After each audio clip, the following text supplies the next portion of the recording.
அர்ஜுனராஜன்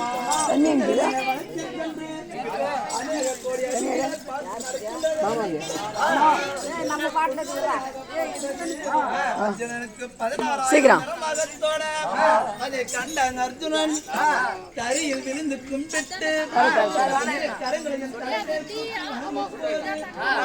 அந்த பொன்மலையை அந்த பொன்மலையாகப்பட்டு என்ன அதிசயம் என்று திகச்சு நிற்க அந்த பொன்மலை இருந்த இடத்தில் அர்ஜுனன் சென்று பார்க்கும் பொழுது ஒரு கண்ணில் புற்று தோன்றியதாம். அதை கண்டு நிற்க பெரிய ஆலமரம் தோன்றியதாம். அதை கண்டு நிற்க பெரிய வட்டப்பாறை தோன்றியதாம். அதை கண்ட அர்ஜுனனோ நாம் எங்கத்தான் தவம் புரிய வேண்டும் என்று பரம கடவுளை மனதில் தியானம் செய்து